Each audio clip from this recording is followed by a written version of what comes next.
Welcome to my booktube channel. Today I'm drinking an immuno booster tea from Sleepy Time Tea. This video is going to be part of a two-part series.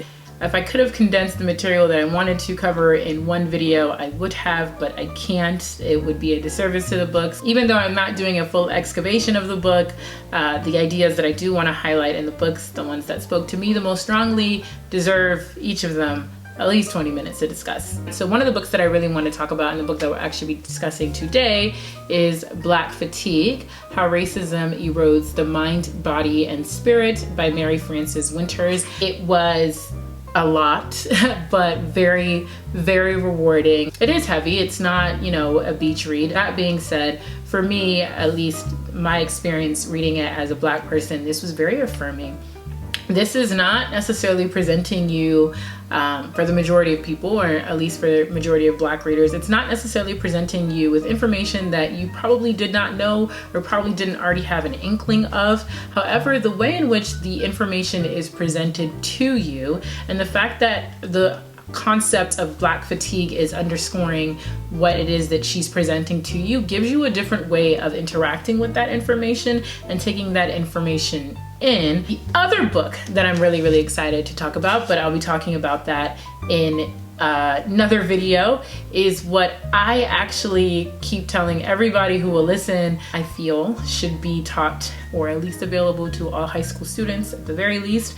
And I don't want to jinx it, but I think it might be the best book that I've read in all of 2020. It is Cast the Origins, make sure you guys are getting that. Cast the Origins of Our Discontent by Isabel Wilkerson. It is an amazing, amazing work. I'm not even gonna try to get into this video. I'm just gonna put it to the side. There will be a part two. So without further ado, let's dive into this book. Black Fatigue: How Racism Erodes the Mind, Body, and Spirit.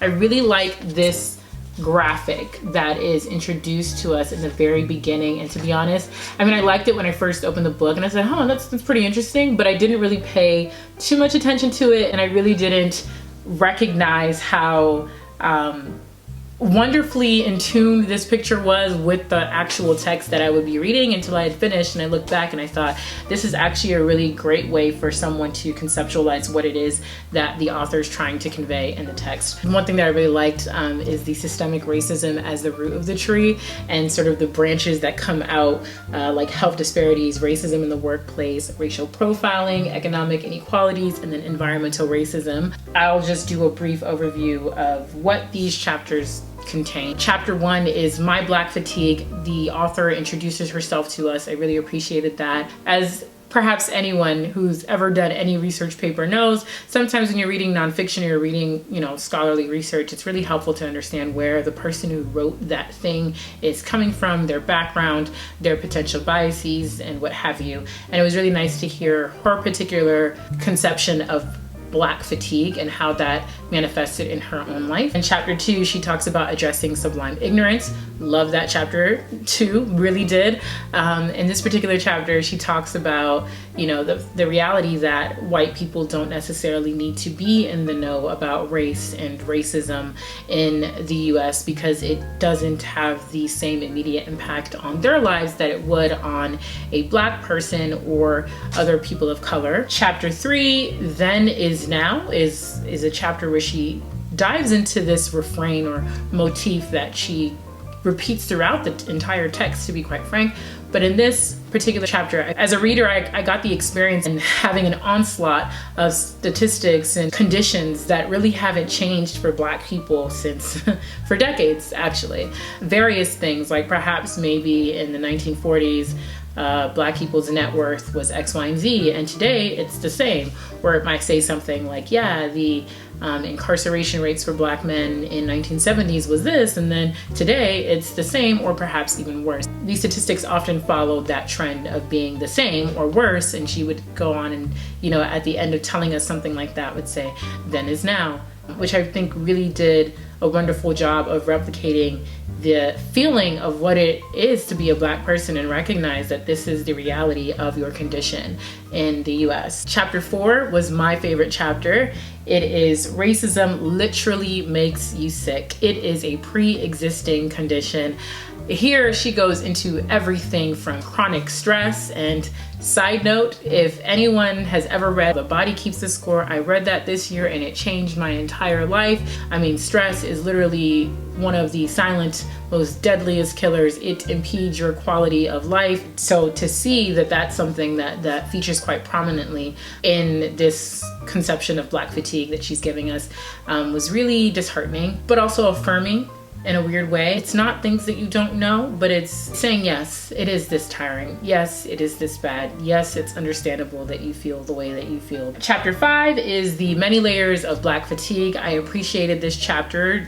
In a nutshell, it is a head nod to intersectionality, conveying the idea that yes, we all experience Black fatigue, but Blackness itself is not a monolith, and therefore Black fatigue, the experience of Black fatigue, will not be a monolith either. The way in which a Black man in particular experiences Black fatigue will not be the same as the way in which a Black woman experiences Black fatigue, or a Black child. So the subsequent chapters, chapter 6, 7, and 8, literally are just subdivisions of the particular ways in which, for example, chapter 6, Say Her Name, Black woman's fatigue, a Black woman experiences Black fatigue. Chapter 7, I Can't Breathe, Black men's fatigue. And chapter 8, Out of the Mouths of Babes, Black children's fatigue.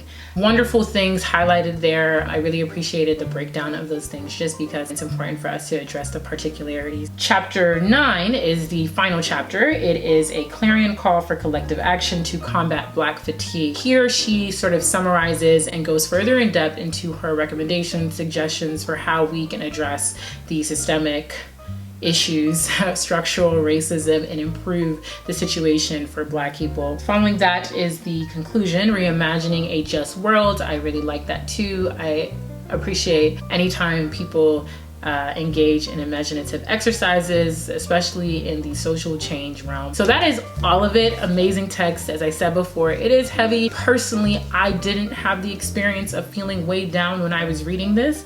I also have read a lot of anti-racist things, so maybe I've built sort of armor, I don't know. For me, the biggest sort of emotional takeaway was just feeling affirmed and like, yes, I knew I wasn't crazy, or yes, I knew it was that bad, or just, yes, I'm so glad that I can finally, you know, put my finger on it or have language to talk about what it is that I'm experiencing. In many ways, folks are desensitized to and discouraged to look into the ways in which structural racism, there are conversations about that being an oxymoron. It's racism. Racism is structural, but for the purposes of clarity, structural racism impacts the lived experiences of Black people, and it significantly diminishes our quality of life physically, mentally, spiritually, and materially. And I do think that she does a wonderful job of highlighting in this book how when you pay attention to the way in which these people experience racism and the effects of racism and how that impacts their quality of life, that might provide different insight of what it is that we need to do in order to get to a more just world. So chapter 4, which is my favorite chapter out of all of them, the one that I actually really want to do a deep dive into, Racism Literally Makes You Sick. It is a pre-existing condition. The opening line is a quote by Fannie Lou Hamer. I am sick and tired of being sick and tired. Most Black people are probably familiar with that phrase. I didn't even know it was hers. I just know that I know that phrase. So she explores the different ways that racism literally makes you sick in this chapter. And that breakdown is as follows: health disparities, chronic stress, intergenerational trauma. I'm gonna add an embodied in parentheses in front of that. So embodied intergenerational trauma, environmental racism, and then also Black communities. The effect of racism in Black communities and how that makes us all collectively sick. So when it comes to health disparities, the reality is simple. A Black person living in the US has the lowest life expectancy of any ethnic group in the US of A. And this is a direct quote. A Black person will live on average about 3 fewer years than a white person with the same income. She does a sort of bullet listing format of the different health disparities that Black people face in America. When I read this particular page, I did have to take a pause. I'm actually going to share a couple of them that she shared that hit me particularly hard. It's not an exhaustive list, there are so much more, but these are the ones that I thought might be interesting to share. So one of them, Black people are 20% more likely to have asthma and 3 times more likely than white people to die from it. Black women are 243% more likely than white women to die from pregnancy or childbirth related causes. College-educated Black women have worse birth outcomes. Example given, infant mortality, low birth weights, dying in childbirth, than white women who have not finished high school.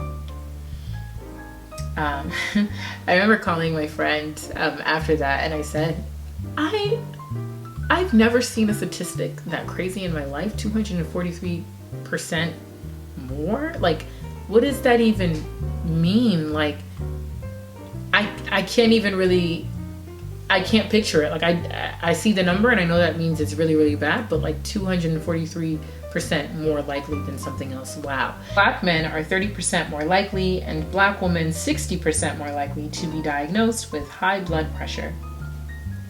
Black men are 1.3 times more likely to be diagnosed with colon cancer and 20% more likely to die from it.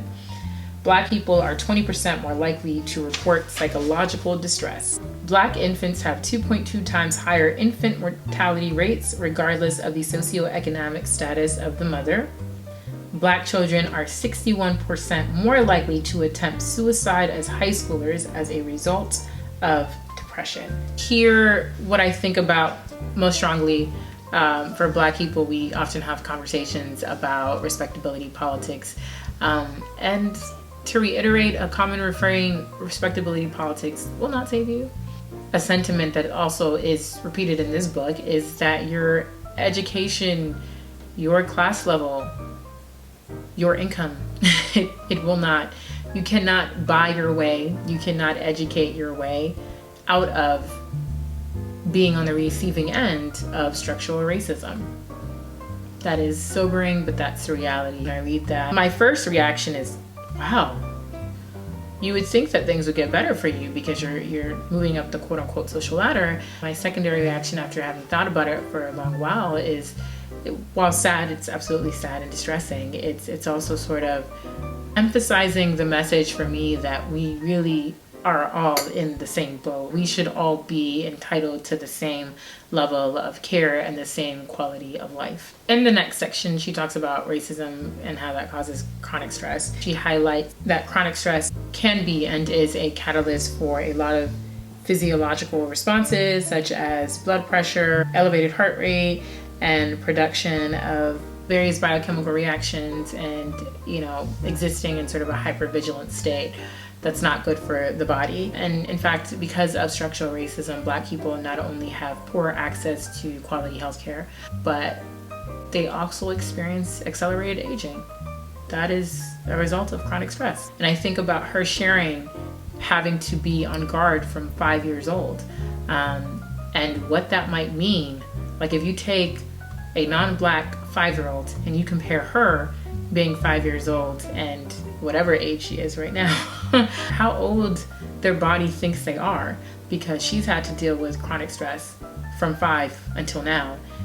And someone who's not Black hasn't had to deal with chronic stress in the same ways. They have a statistic shared in the book from a study that was done at Auburn University in February 2020, so very recent, that African Americans who reported experiencing more racial discrimination did age faster. And to break that down into specific terms, they share that encountering racism led to higher levels of stress, which in turn caused cells to age more rapidly. This study focused on its effects on telomeres. If I'm saying that wrong, please just let me know in the comments. Pieces of DNA that protect cells. The study proves that a particular type of social toxin that disproportionately affects African Americans becomes embedded at the cellular level. Embedded at the cellular level. When I tell you that I was reading this and I was just like, so you mean to tell me the way in which And we all know this is true, right? We experience life matters. I think this chapter makes the public health sort of argument, but also that emotional argument of people are really suffering. But, you know, following the reality that Black people, African Americans who experience or confront or report at least to have had more discriminatory experiences age faster, they also have found that middle-class Black people have even worse health outcomes than Black people of a lower socioeconomic background. The belief for why that is tied to the understanding that being a Black person in mixed company, in places where you might be the only Black person, or you might be one of the few Black people, but you're in majority white spaces, majority non-Black spaces, is super fatiguing. There are so many things you have to be on guard for, requiring you to be in a hypervigilant state that leads to, again, that chronic stress that really takes a toll on you. And that's most especially true for Black people in corporate America. In this chapter, there are also a lot of useful terminologies that are introduced that I feel help explain what that emotional toll for Black people really looks like. The one that really jumped out to me out of all the ones that were introduced was place-based fear. The fear of being Black and not in a space where you don't know how your Blackness will be perceived or how people are going to interact with that. The other term that is introduced is race-based traumatic stress injury, and this is traumatic stress that's caused by discrimination and racism. And yeah, again, like I said, if you read The Body Keeps the Score and understanding CPTSD, PTSD, and now this other added layer of race-based traumatic stress, the way that she describes what Black fatigue is and how it feels like, I very much agree with her that, yeah, this is a race-based traumatic stress injury. Then she talks about post-traumatic slave syndrome, the belief that the benefits of a society do not extend to you.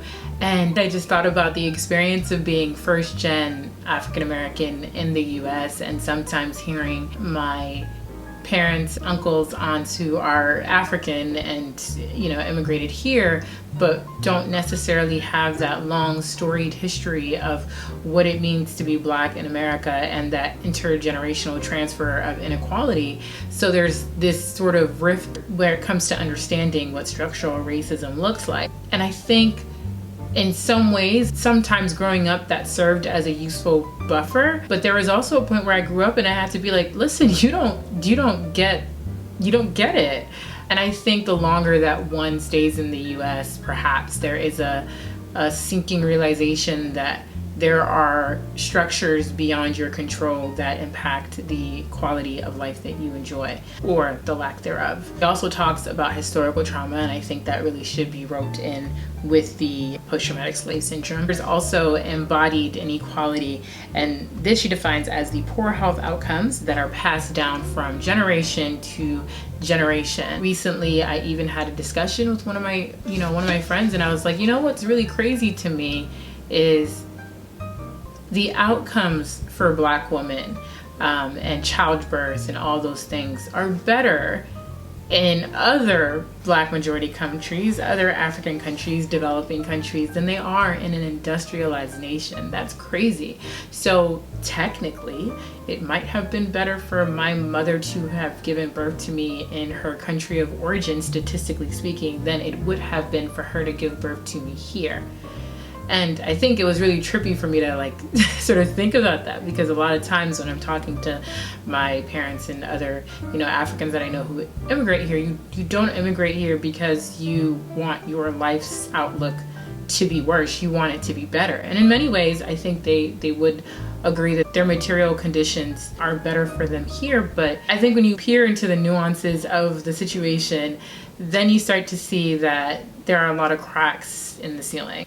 An example that they give in the book of that is that a Black woman is more likely to deliver a baby preterm, and that is a consequence of accumulated stress, and that marker has been rising steadily since the 1970s. There's a section in this chapter where she talks about healing and resistance and its importance, but also very tactfully handling that topic of healing and resistance are important, but they aren't cures. A lot of times our tackling structural racism is hitting the symptoms of structural racism, but not attacking the structures that cause the symptoms that we need to heal from. And with the terminology resilience specifically, she talks about the Greek mythology of Sisyphus. And if you know Sisyphus, it's the story or the myth where Sisyphus is rolling the boulder up the hill, and just when he thinks he reaches like the top of the hill, the boulder comes all the way crashing down and he's got to do it all over again. And he's just doing that for all eternity. And it's like, do we as Black people want to be stuck in a position where we're doing that for all eternity? Do people who are committed to anti-racist work want to be in this position where we're doing that for all eternity? We can keep hitting the symptoms and we keep talking about healing that needs to be done and the resilience stuff that we can focus on, or we can actually try to tackle the root causes, the underlying systems, structural racism itself. This book, you know, she talks about that in the corporate setting, and how in the corporate setting it's often the case that, you know, you put that burden of wellness and health and resiliency on Black employees rather than you actually as a corporate, you know, entity trying to undo those racist structures that exist. It's not Black people's job to fix the structural racism that exists. In fact, she really makes the case and the argument that in fact Black people actually can't do it, and we certainly can't do it alone. Then in chapter 9, a clarion call for collective action to combat Black fatigue. We're given a number of solutions or recommendations about what white people can do, what Black people can do, what both white people and Black people can do together to dismantle racism. I hope that can be seen. I hope somewhat you guys can like pause that and look at that. I will read the quote. The picture, you know, is of a dismantle systemic racism, someone holding like a sign. And the quote is, "The battle is and always has been a battle for the hearts and minds of white people in this country. The fight against racism is our issue. It's not something that we're called on to help people of color with. We need to be involved with it as if our lives depend on it, because really, in truth, they do." A section of the book that I didn't really reflect on too much that really speaks to this reality, the reality that Black people cannot dismantle systemic racism by ourselves. Structural racism is a direct result of white supremacist ideology and institutions. That is an ideology and an institution that white people created and invested in and coerced and influenced a lot of other people of color to invest in it. And it is important work that we divest from white supremacist work. Collectively speaking, the majority of Black people have been doing that work for a very, very long time. And there have been white people who have been joining us in that movement as well. There have been a lot of anti-racist people throughout history and even in contemporary times. That being said, until a collective majority of white people divest from white supremacist ideology and institutions that disproportionately benefit them, structural racism is not going to disappear, because people of color have decided that we don't believe in white supremacy. White supremacy is upheld by white people, and there are white people who still invest in white supremacy. So that being said, the first section where she asks what should white people do, my favorite recommendation is the interrogate and change systems instead of adding more programs to fix Black people. I really liked that. Prior to that, you know, she talks about we as Black people do not want more band-aids that are designed to fix us. We're not the problem. You've got to talk about those systems and those structures in place. It's not, you know, Black people that need to be more mindful of how they show up in the workplace. It's not, you know, Black people that need to be more mindful of how they talk to the police officers so they don't get shot.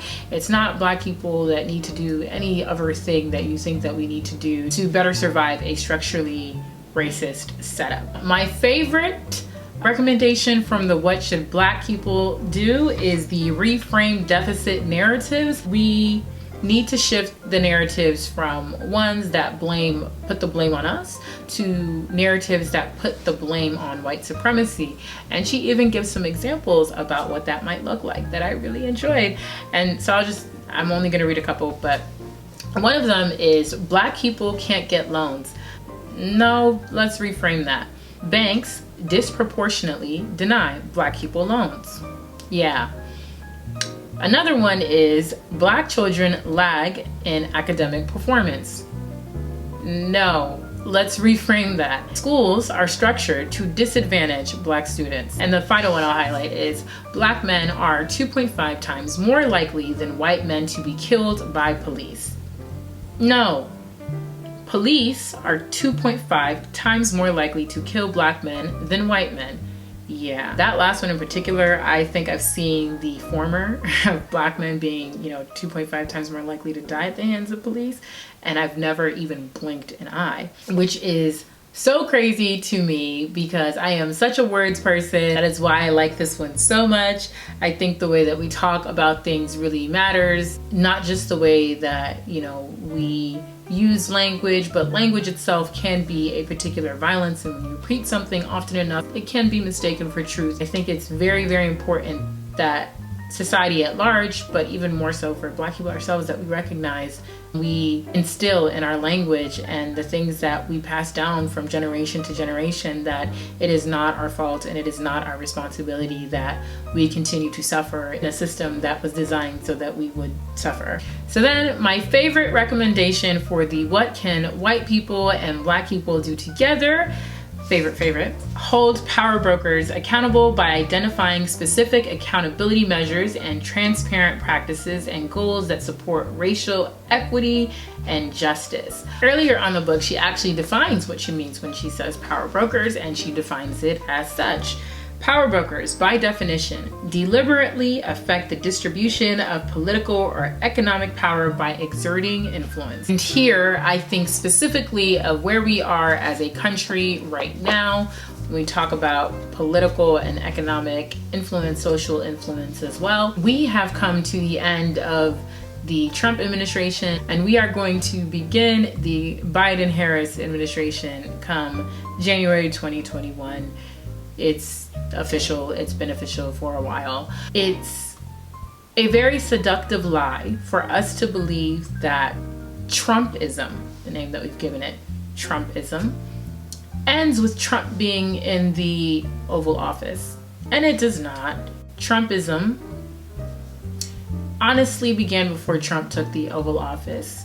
Trump tapped into, as Isabel Wilkerson would say, the discontent of a certain group of Americans, and he spoke their language, he studied them, he gave them a platform upon which they could vocalize their discontent with how the American society was shaping up. And we're still going to have to deal with that even though Trump's not in the office. We can choose to ignore that, but they will still be there. There are still everyday Americans that deeply vibed with what it was that Trump's message, Trump's political platform was built on. And it was built on racism and a lot of other things, but a very, very, very healthy heaping of racism and white supremacy. I mean, this is a man that could not and refused and would not denounce white supremacy. We have an incoming president that can and does. And I think it's our job collectively, both Black people and white people, to hold the new administration accountable to implement structural systemic changes, because they are power brokers. This work gives us clear insight into what's on the other side of not doing the work that is necessary to affect change, structural, systemic change, as it relates to racism and dismantling white supremacy. I found it to be inspiring because it gives us that insight, and also because in the conclusion it provides us with an imaginative sense of what the world could be, a more just world could be, if we did do that work. I hope it leaves you feeling inspired. It certainly left me feeling inspired. If you do check this book out, I do want to know, I do want to hear your thoughts on it. I by no means think that my thoughts on it are conclusive. That's just the beginning of perhaps a long sort of reflection and rereading of this text that I'll probably engage in. If you haven't read the text and you have any thoughts or questions that you'd like to share, I absolutely welcome that. Anyone that wants to engage, certainly feel free to leave a comment. And all of that being said, I will see you guys next time for part 2, where I'll be discussing Caste and the Origins of Our Discontent by Isabel Wilkerson. Thanks for tuning into my booktube.